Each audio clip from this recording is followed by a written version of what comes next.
The honourable member for Markham-Unionville.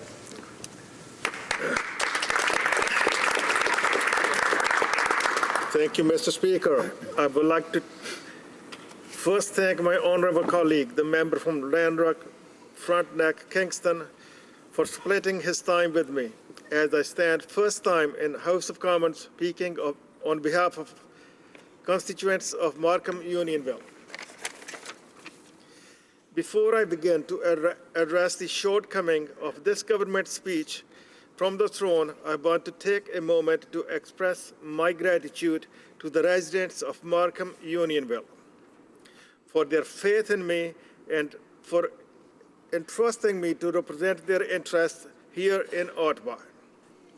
I also promise them here and now and officially in the Hansard that I will work tirelessly to prove to them that I am worthy of the honor they have bestowed on me. I also look forward to working with my colleagues to hold this government to account as Her Majesty's official opposition, and especially on the immigration file on which I have been appointed as a deputy critic. Mr. Speaker, I want to give a special thank you to my family, to Joe Rees, my campaign manager, and all of my campaign team who worked tirelessly to help me claim victory. Markham-Unionville is a diverse community with members from many diverse backgrounds who share the conservative vision and elected me as their federal representative. Mr. Speaker, I want now to move on to express my concern and those of my constituents on the government speech from the throne delivered last month. While listening to it and then reading the speech, it often felt as I was reading a bullet point from a poorly drafted business idea. As a businessman before entering politics, I am very familiar with the business world, Mr. Speaker, and I can safely tell you that this is very sad-looking business plan for governing Canada for the next 4 years. And make no mistake, based on the baseless one-liner promise in this speech, this government's lifespan will only last until 2019. But I digress. While the government touches on institutional openness and transparency, Mr. Speaker, there is no mention of their fiscal plan and how their platitude will be paid for. As we all know, empty promises with no spending explanation are just nice words on paper, and not even worth the paper they are printed on. It is quite shameful that the government did not even reference their plan for fiscal responsibility or transparency in their theme, as this is an issue both close to my heart and very important to my constituents. Canadians know very well that policies need financial backing, and one cannot go without the other. Governing cannot be done halfway without financial backup, and this government has not provided any fiscal explanation in their speech from the throne to support their Care Bear economics. Just last week, Mr. Speaker, the Parliamentary Budget Officer released a new report on household indebtedness, highlighted this issue as one of the federal government needs to address. Unfortunately, this throne speech also ignores the issues which affects so many families in Canada today. The best way to bring down household debts, in my opinion, and that is of my party, is to grow our economy with higher incomes for everyday working people and their families, and not to have the federal government go into further debt that would only make matters worse for us all. Furthermore, Mr. Speaker, this government's plan of platitude continue to ignore many of the industries on which the livelihoods of the residents of Markham-Unionville rest. There is no mention of the automotive sector, which employs so many Ontarians, including my constituents, as well as any of the other manufacturing sectors in which many Canadians' jobs depend. This, to me, is one of the biggest flaws of this agenda introduced last month. And as much, I stand with my caucus colleagues in rejecting the government speech from the throne.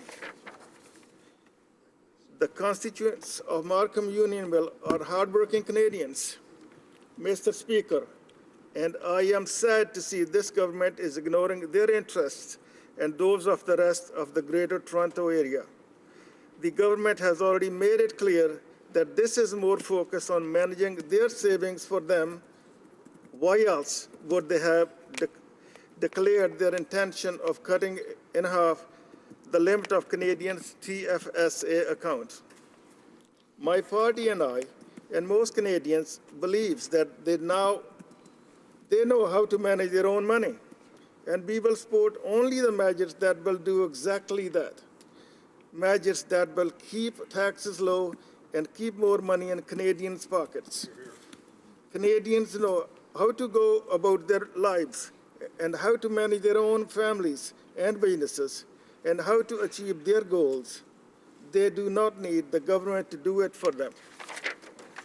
Finally, Mr. Speaker, I would like to touch on one of the biggest omissions in the throne speech, namely addressing the fight against ISIS and the government plan with respect to fight against international terrorism. This is an issue that, while it seems remote to some Canadians, some of my colleagues from both sides of the aisle have directly felt it. Over a year ago, in these very corridors, and every day, Canadians from all over the country hear about the international fight against ISIS or the later human and material destruction, but nothing on the matter from this government. It is quite shameful, Mr. Speaker, that this government plan for Canada's mission against ISIS has been indecisive, incoherent, and confusing for our allies and our fellow Canadians. Under this government, Canada is being forced to sit back while we let our international allies fight our common battle to defend our shared values. And the biggest proof of this is the lack of invitation for Canada to join last week's ministerial level talk in Paris. This government is already developing a reputation for a preference of talking and lack of decisive action, and I think Canadians are embarrassed by this. Once again, Mr. Speaker, I would like to thank my honorable colleague from Lanark, Frontenac, Kingston, splitting his time with me, and the residents of Markham-Unionville, for whom I am honored to serve. Thank you.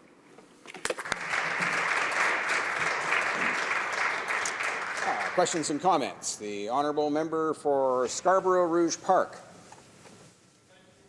Thank you, Mr. Speaker. I'd like to thank my friend and congratulate my friend on his recent victory in October. My friend spoke about a business plan, and the Canadian public have given us a mandate to put together a business plan. And the throne speech delivered by our Governor General last month speaks to that and speaks to the volume of work that needs to be done in order to get the country back on track. Just to talk about the business plan we've had for the last 10 years, Mr. Speaker, the absolute failure to control our debt. Within the last 10 years, we've added $160 billion to our national debt under the Conservative government. That's the business plan that we're competing with, and frankly, I think we will do a lot better than that. Just to get to the point, our government's proposing to invest $60 billion in infrastructure over the next 10 years, in addition to, in total, it's over $100 billion over the next 10 years. I want to know specifically from the member from Markham-Unionville in terms of what type of benefit that could pose to his riding, and what are the kind of asks that kind of money could do to improve the lives of the people of Markham-Unionville and all of Ontario and Canada. The honourable member for Markham-Unionville. Thank you, Mr. Speaker, and thank you for your victory as well on October 19th. Mr. Speaker, I can answer the question two ways. First of all, this government will go broke as soon as they run out of other people's money. The simple, I come from the business background, and I understand this well-balanced approach. Well-balanced approach. When we took in the minority government, then we went into the recession. We end up borrowing the money and doing what we had to do at the time. But today, there is no business plan. In the regular business world, the CEO of the company, in this case, Prime Minister, will get fired. But there is nothing to show for it. There is no business plan, as far as I'm concerned. And we need a well-balanced business plan that can represent the both sides. Questions and comments? The honourable member for Saanich Gulf Islands. Thank you, Mr. Speaker. I thank the honourable colleague from Markham-Unionville for his question. The conflicts that now rage in that region, caused by the extensive civil war and domestic strife in Syria, the refugee crisis, and within which the threat from Daesh, sometimes called ISIS, is just one part of a very large, disturbing, and dangerous conflict. The bombing missions started under the previous government have shown no sign whatsoever of ending the reign of ISIS and their spread of Daesh. And in fact, what we're looking at is an opposing force to brutal dictator Bashar al-Assad among many opposing forces, while Bashar al-Assad also poses a threat. That bombing mission also emboldened Russia to send bombing missions into the same region, into the same country, and now threatens again greater instability in the region. We're a long way from knowing that bombing missions can actually work. Would the honourable member not consider that we should put our efforts into any multilateral efforts, such as those that have not begun, to end the civil war in Syria? Honourable member for Markham-Unionville. Thank you, Mr. Speaker, and thank you for the honourable member for the question. Mr. Speaker, if we stop bombing the ISIS stronghold in either Iraq or Syria or any other place, they will be all over the place. There is no other good output, as our allies are working with us to keep them intact in either Syria or Iraq or diminish them. There is no other alternative. That's the only thing they understand. There is no other alternative as far as I'm concerned. Thank you.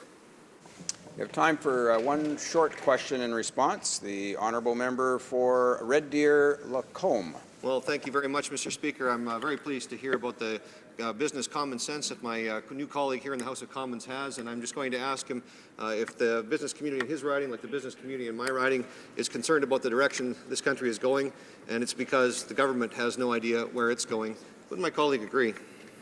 Honourable member for Markham-Unionville. Absolutely, Mr. Speaker. I come from the business background. As I said, the business has to make sense. The books have to be balanced, just like our families. If the family is spending more money, the family will go broke. If the nation is spending more money, what they bring in, the nation go broke. But it seems like this is the way we are going with this government. Thank you.